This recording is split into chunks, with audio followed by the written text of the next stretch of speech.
Fala galera, eu sou o Carlos Carneiro e esse é o podcast Cisne Negro, podcast interativo que vai desafiar nosso senso de normalidade, incerteza, surpresa e questionamentos sobre diversos assuntos. Nesse episódio falaremos sobre o futuro da contabilidade com as contadoras Mariane Maronjo e Viviane Machado. Fiquem com a primeira parte do episódio. Antes de tudo, eu vou pedir para a nossa convidada do dia aqui, que é a Mariane, se apresentar, para ela falar quem que é ela. Mas vou deixar ela falar de si mesma e da experiência dela. Então, fica à vontade, Mari, para você falar aí um pouco de você, para o pessoal te conhecer, saber quem que é você. Pode também passar seus contatos depois que eu boto no texto complementar ali para o pessoal poder acessar. Mas se quiser citar falando aí também, fica à vontade aí. Boa noite. Boa noite, Carlos. Boa noite a todos aí que estão nos ouvindo e que vão ouvir depois também, né?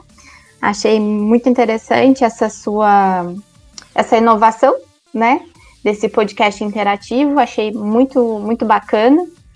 Para me apresentar resumidamente como contador, né, simples, Mariane Maronjo. Hoje eu tenho um escritório de assessoria tributária, que aí é uma especialização dentro da contabilidade. Vou deixar já agora alguns contatos e depois eu acabo no finalzinho, você falando também um pouco deles. Um e-mail, que é o contato@maronjo.com.br, e o telefone, que também é o WhatsApp, que é o DDD 12 991 23 5291. Eu tenho um site, que é maronjo.com.br, tem um blog que tem várias informações, tem página no Instagram, né? Então você me encontra em diversas plataformas por aí. E distribuo alguns conteúdos sobre a parte contábil, sobre a parte de empreendedorismo, sobre a parte de gestão estratégica, que eu utilizo muito nos planejamentos tributários, que é o que eu realmente, vamos dizer assim, dentro da contabilidade, que é o que a gente mais ouve falar, né? Escritório de contabilidade, mas a área que eu amo efetivamente é a área tributária. É um pedacinho dentro dela. Provavelmente você vai perguntar alguma coisa em relação a isso, que eu vou citar quais são essas áreas dentro de um escritório de contabilidade que a gente pode identificar.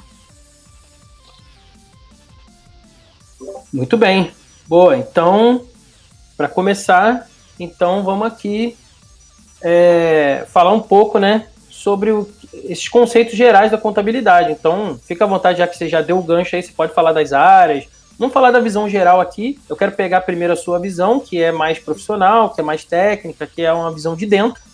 E depois eu vou estar perguntando aqui o pessoal a visão que eles têm da contabilidade, o que eles acham, para a gente começar a abrir mais aqui e falar sobre isso. Então, é uma parte inicial aqui de provocação. E aí, a contabilidade, o que é? Explica aí pra gente, porque eu sei que muita gente não sabe o que o contador faz.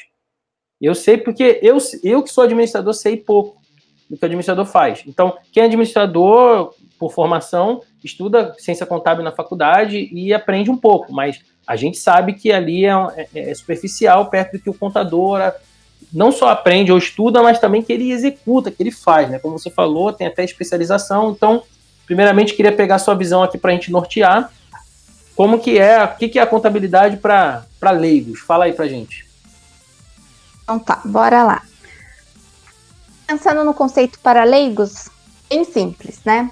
Contabilidade hoje, ela não é somente as contas, porque muita gente faz essa referência, né? Que o contador faz conta. E o contador, ele é um cientista da área de humanas. Nós estudamos o patrimônio. E o que seria isso? É saber aonde o seu dinheiro está. Se ele está localizado em bens, se ele está localizado na conta do banco, se ele está localizado no seu estoque. Basicamente isso. A gente identifica onde está o seu dinheiro. A gente não fica calculando efetivamente. Pode ter, com certeza tem contadores que são muito bons matemáticos, né? Que fazem aquelas contas super rápidas de cabeça e tudo mais. Mas um contador em si, ele não é da área de exatas. Então, esse é o primeiro mito que toda vez que eu falo sobre contabilidade, eu já começo nele. Não sou especialista em números, de fazer continhas. Que é uma brincadeira que acontece muito até. Depois a gente pode falar que a contabilidade, no geral, ela é dividida entre, para mim, tá bom? Gestão estratégica, a contabilidade, área fiscal tributária, depois a gente tem uma área chamada societária, depois o famoso recursos humanos, departamento pessoal, depois o financeiro, que é o contas a pagar, contas a receber, e um pouquinho do direito, porque o direito está em todas essas outras áreas que eu já citei. Então, quando a gente fala de um escritório de contabilidade, ele não faz somente contabilidade. Ele faz um apanhado de coisas que a gente resume hoje num profissional chamado contador. Esse profissional chamado contador, ele também pode ser especialista em cada área dessas. Ele pode ser um especialista dentro da área tributária, que seria o que eu sou hoje, que eu sou pós-graduada em Direito Tributário.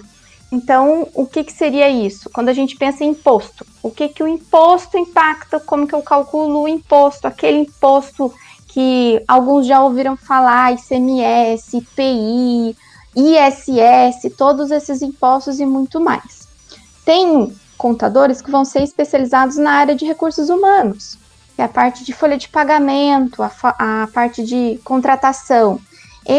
Ele vai estar especialista em entender as leis trabalhistas, entender como é que você contrata o funcionário, como é que você trata esse funcionário, quais são os direitos desse funcionário, quais são os direitos da empresa em relação a esse funcionário, todo o cálculo de folha de pagamento mesmo, qual o valor de salário, se teve hora extra, se não teve, os benefícios, tudo envolvendo essa área de recursos humanos e outras, vamos dizer assim, na contabilidade, né, a gente pode chamar que eu hoje sou tanto gestão estratégica, que seria para toda e qualquer empresa ter isso, né, vamos dizer o CEO, e depois um pouquinho da contabilidade, um pouquinho do fiscal, um pouquinho do societário, um pouquinho do recursos humanos, financeiro e direito.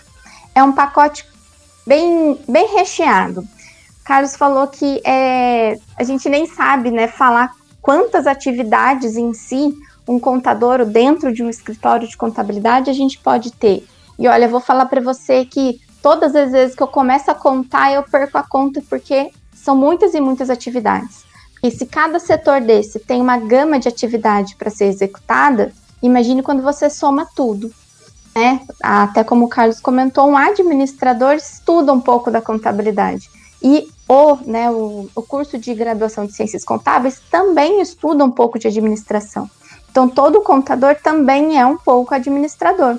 E aí eu vejo que a visão do administrar o seu escritório e administrar uma parte dos seus clientes, porque aí entra o relacionamento com o cliente e o serviço extra que você vai estar prestando para ele, que entra um pouco essa administração. Você como um parceiro desse cliente para ajudá-lo a administrar, que usando dados da contabilidade, usando todos esses dados que eu falei da contabilidade, tanto a área tributária quanto a área societária, recursos humanos, financeiro, direito, tudo isso engloba lá na ponta que é a estratégia, de como que você está vendo o seu negócio.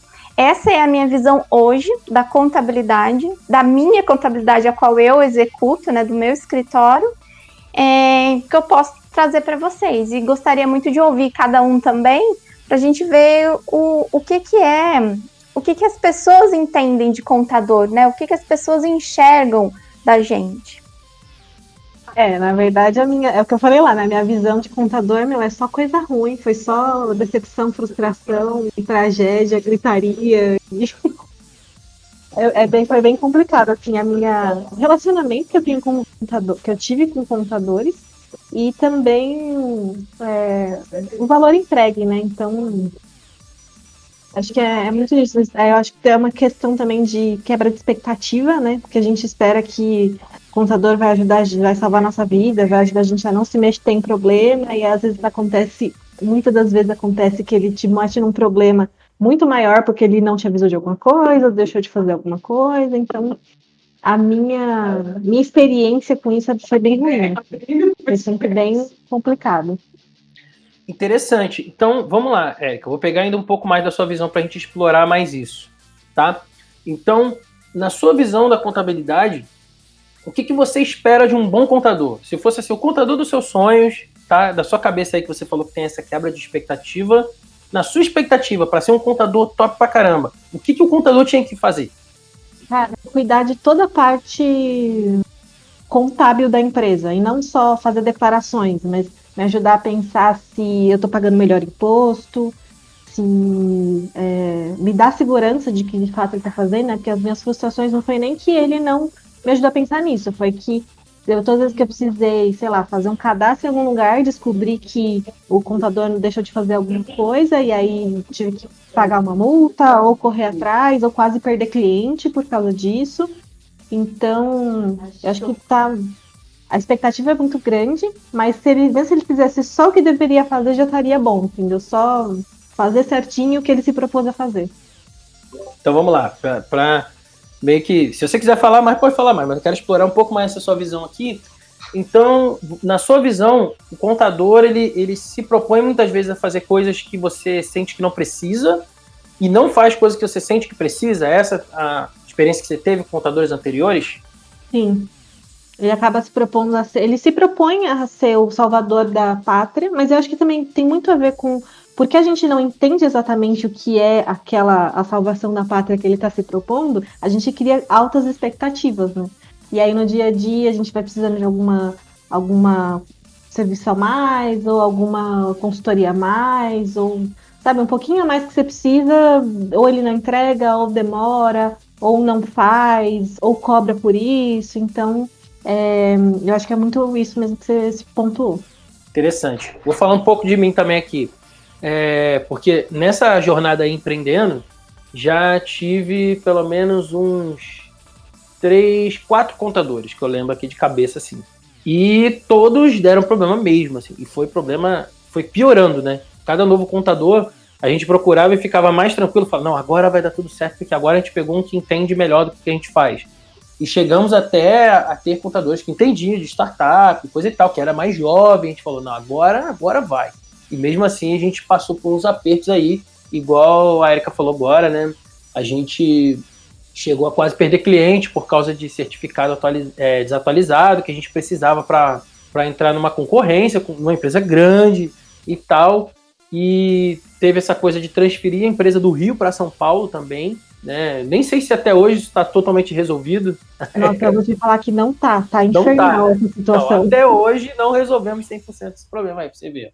Olha que coisa, né? Um contador que já não é nosso contador já há pelo menos uns 3 anos aí, e mesmo assim, em 3 anos a gente não conseguiu resolver toda a pendência ainda de transferência da empresa desse mesmo CNPJ do Rio para São Paulo. Olha só que coisa, hein? Tá falando de Rio e São Paulo, hein? Não é nem questão de se fosse num outro lugar, no interior, que as pessoas gostam de falar isso também, né? Que a gente fica aqui no eixo Rio-São Paulo, que o Brasil não é só isso, que o resto do Brasil é mais difícil que aqui, mas olha só, o negócio ficou engasgado, né? Mari, você tá com a responsabilidade aqui de restaurar nossas esperanças aqui, nossa confiança no futuro aí da contabilidade, porque será que é possível dar uma melhorada nessa situação aí? A Valéria comentou o seguinte: aqui no Rio de Janeiro passamos por complicações também para conseguir a documentação e ainda não entregou tudo. Então é complicado, coisa feia, assim. Quando dá problema com o contador e advogado são os caras que tem muito a ver com isso. Mas hoje o contador tá na mira aqui e tá ao mesmo tempo no holofote. Então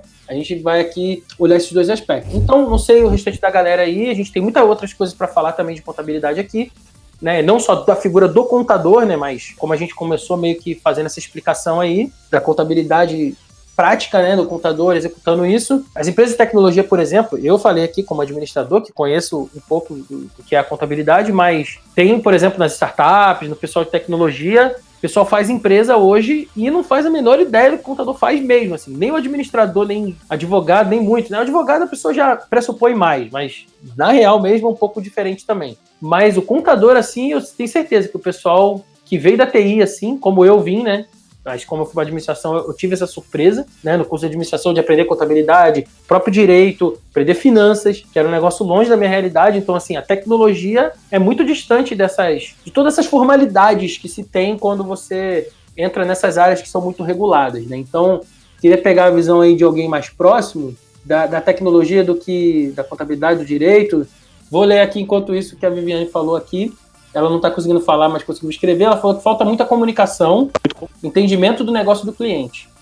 Eu queria falar aqui um pouco, né, até por causa de produtos e coisas que a gente está construindo aqui, serviços que a gente está construindo dentro da Vortex. Tem um que é a Virei Digital. E a gente está se debatendo muito com isso aí, né? Se debatendo mesmo para aprender e descobrir mais sobre questões envolvendo pequenas empresas, microempresas, e debatendo o tema da contabilidade constantemente. E a gente bateu esses dias nessa questão da contabilidade consultiva. Então, eu sei que tanto a Viviane aqui quanto a Mari, eu já ouvi delas sobre contabilidade consultiva. Inclusive, eu tive primeiro contato com o termo por causa das postagens da própria Mari. Eu não tinha escutado falar sobre isso e fui me informando mais, já tem um tempinho, né? Mari, fala aí pra gente sobre contabilidade consultiva, também para leigos, por favor, mas pra gente entender aí o conceito, né? O conceito de ser consultivo tem em muitas profissões, mas na contabilidade, como é que é isso? Então, encarando um problema de frente, falando sobre o contador consultor, né? Tem a ver um pouquinho com o que a Viviane escreveu, que é a comunicação e entender o cliente, que você leu, e tem a ver com o que o PH perguntou. Mesmo dando uma cortada no que ele passou, ele perguntou a respeito, assim, se o contador vai ser substituído por robôs, né? Substituído por sistemas que fazem tudo automatizado, ou não. Basicamente foi isso que eu entendi que ele disse. Aí a gente entra na figura desse consultor. Basicamente, né, vai falando para leigos, o que um consultor faz? Entende o que o cliente quer e dá a solução. Então foi o que a Viviane, que é também contadora, falou. É isso que a gente precisa. Dentro dessa consultoria, dentro da área da contabilidade, que envolve todas as áreas que eu falei, você precisa entender o que o cliente realmente quer. Às vezes o cliente não quer abrir uma empresa, às vezes ele quer fechar. Às vezes o cliente não quer fechar, ele está cismado que ele tem que fechar um CNPJ, mas não é fechar, ele precisa alterar alguma coisa. Então a gente precisa entender o que o cliente quer, fazer essa comunicação direta, e aí vem o papel técnico, é ir atrás das leis, para a gente verificar que lei permite isso, que lei permite aquilo, o local que ele está querendo abrir, né, o negócio dele, pode abrir aquele tipo de estabelecimento, aquela atividade. Aí entra também o que vocês estavam comentando sobre as dificuldades que a gente tem quando a gente esbarra na burocracia. E isso vai ser hoje, amanhã, quem sabe num futuro ela seja reduzida. Mas hoje a gente tem um nível de burocracia muito grande. E isso atrapalha bastante, não só a contabilidade, né, os contadores, esse serviço, como para o administrador também da empresa. Porque, às vezes, por falta de uma comunicação, por falta de entender o real aspecto daquela atividade, ou algum benefício, ou malefício, vamos dizer assim, que a lei proíbe alguma coisa num município específico, a gente para todo o processo e não vai nem para frente nem para trás. Você fica nessa, não sei, não vai, não vem. E isso tudo é o que o consultor, é esse o papel da contabilidade como consultor. Além disso, dessa ajuda mesmo, ainda tem o depois, né? O depois é os seus dados, os seus números. Você faturou X mil, isso representa quanto para você? Você tem clientes em aberto, você tem clientes que, esse em aberto é clientes que estão te devendo. Tem quanto que o cliente está lá, o seu dinheiro está na mão do seu cliente porque o seu cliente não está te pagando. Você está enxergando isso? Esse é você identificar onde estão os números, né? Isso também é um papel de um consultor, porque o consultor é basicamente isso, é a comunicação plena entre as partes, e a gente pega toda a parte técnica, tudo aquilo que a gente estudou, e aí a gente entra na parte de consultor específico, né? Os especialistas. Eu, do tributário, mas você tem os que vão analisar a fundo recursos humanos, que é você identificar, por exemplo, formas de contratação adequada para o seu tipo de trabalho. Hoje a gente tem inúmeros tipos de contratos de funcionário, desde aqueles tradicionais, que a pessoa trabalha de segunda a sexta, das 8 às 6, ou das 8 às 5, com tantas horas de almoço. Esses são os contratos tradicionais, que trabalham, né, do dia 1 ao dia 31. mas a gente tem outras formas de se contratar pessoas de que atendem à real necessidade daquela empresa e que os dois lados saem ganhando. Temos, por exemplo, o acordo. O acordo, quando você tem a demissão de um funcionário, hoje a gente tem como fazer um acordo, e um acordo legal, permitido por lei. Ambos os lados ganham. E isso é quando você pega toda essa bagagem técnica e aplica na comunicação com o seu cliente para atendê-lo, para solucionar os problemas que ele está te apresentando. Você tocou num ponto aí que eu até marquei aqui, anotei que eu não tinha puxado, mas que agora deu o gancho, que é a burocracia. Tá? Então, é uma coisa que a gente associa mesmo, né, de maneira geral. Isso não é só da contabilidade, associa ao profissional de administração também, a direito também, né, e alguns outros, finança e tal. E aí, a burocracia, em geral, o contador, né, e até eu olhando para alguns perfis de contadores de pessoas que eu conheço, que eu interagi no mercado, eles tendem a ser pessoas que defendem a burocracia e que geralmente gostam dela. Então você colocou uma visão diferente, assim, ao meu ver, né? Você viu a burocracia como um empecilho para o seu próprio trabalho. Como que é isso, né? Vamos abordar aqui, dar um zoom aqui dentro do tema burocracia. Como que você enxerga essa coisa para o contador? A burocracia atrapalha o contador, a burocracia ajuda, a burocracia é legal, mais ou menos, tem um lado ruim e um lado bom. Como é que você vê isso? Vou ser bem sincera. Atrapalha. Por favor. Por favor. Atrapalha. Mas eu não estou querendo dizer também que ela não deve existir. A gente precisa das leis, a gente precisa de processos, tá? Para tudo na vida. Então, a burocracia nada mais é do que processos para fazer as coisas. O problema é que, assim, a gente tem anos e anos de legislação uma em cima da outra, a qual vai complicando algumas coisas. Nos últimos anos, tem algumas leis novas para desburocratizar, para arrumar, mas o que acontece? É um sistema enorme, né? Nós temos aí mais de 5 mil municípios, 27 estados, e a tal da União, né, que é o Brasil no todo. Quando a gente fala em abrir uma empresa, a gente está falando de um município.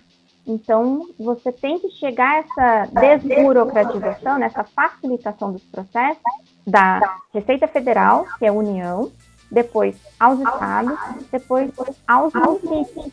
Então, até para você fazer esse processo, é burocrático, porque isso esbarra no formato de legislação. Como que tem que ser regido? Quem tem que escrever primeiro? Quem tem que promulgar? Quem tem que publicar? Quem tem que regulamentar? Então, não adianta ter uma lei se não tem nenhum tipo de regulamento. Não tem alguém desenhando, detalhando essa lei. Então, isso é muito burocrático. Então, tem leis aí do ano passado que até hoje não são 100% aplicáveis, porque não chegou nesses 5 mil e não sei quantos municípios. Aí a gente esbarra na parte tecnológica. Cada município tem acesso a uma tecnologia, cada estado tem acesso a uma tecnologia. Nos últimos anos mudou bastante coisa, melhorou várias coisas, mas ainda tem muita coisa para se melhorar. Agora eu vou falar uma coisa que eu achei extremamente engraçado que aconteceu comigo faz pouco tempo, que vem essa burocracia. Tem alguns tipos de licença de funcionamento, alvará de liberação da CETESB, vigilância sanitária. Tem algum para atividades específicas que você consegue fazer essa renovação via certificado digital através do portal que a gente chama de RedeSim. É algo simples, tá? Você entra lá, digita os dados da empresa e pede para fazer a renovação, sendo de risco baixo. Você faz esse processo lá, em 10 minutos. Porém, a vigilância sanitária, que é um órgão vinculado à prefeitura, né, aqui da cidade onde eu tô, que é Taubaté, no Vale do Paraíba, ela exigiu que eu fosse lá protocolar o papel que tinha saído lá do sistema. Isso é uma burocracia que ela tem, na minha opinião, mais a ver com a pessoa que ainda gerencia a vigilância sanitária aqui do município. Porque se eu conseguir, através do sistema, que é através do Estado e da Receita Federal já liberar essa licença, já tem o número, já tem a data de validade, está tudo lá. Significa que a vigilância sanitária, sistematicamente falando, deveria receber um alerta, um aviso, olha, tal CNPJ renovou sua licença. Ok? sistema deveria funcionar assim, mas a vigilância daqui me exigiu imprimir o papel, levar até ela lá e protocolar. Simples assim. Isso é uma burocracia que, além de toda a legislação, de todo esse trâmite todo, ainda tem a burocracia das pessoas. E que aí vem aquele negócio, sempre foi assim, vai continuar sendo sempre assim. A gente precisa que as pessoas também queiram facilitar as coisas e terem boas ideias para que isso fique mais fácil, que os processos andem. A Viviane falou aqui, ó, atrapalhe muito, falando sobre a burocracia, né? Atrapalhe muito, muitas leis, muitos processos e toma muito tempo. Então, ó, vamos lá. E a Érica comentou um negócio aqui que eu vou ter que voltar, tia Érica, você vai ter que voltar aqui para falar de novo. Ela comentou assim, ó, já tive contador que teve a audácia de agradecer a burocracia na minha cara. Então, vamos lá. A Viviane aqui e a Mariane, elas estão saindo do senso comum que a gente tem sobre contador aqui. Gostei. Para mim, já é um cisne negro aqui acontecendo. A gente que é usuário dos serviços aí é um pouco traumatizado aí com algumas coisas. Então, a Érica citou um caso aqui que vai um pouco na linha do que a gente já imagina, assim, né? A gente que já é traumatizado. Então, fala um pouco disso daí. Como assim agradeceu a burocracia? Tipo, parece até que tá agradecendo aos deuses, tá ligado? Tipo, a religião do cara é a burocracia? Que história é essa, tia Érica? Conta aí.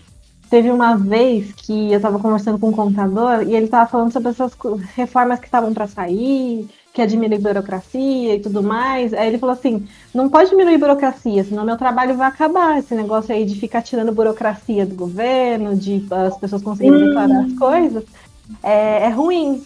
E aí, né?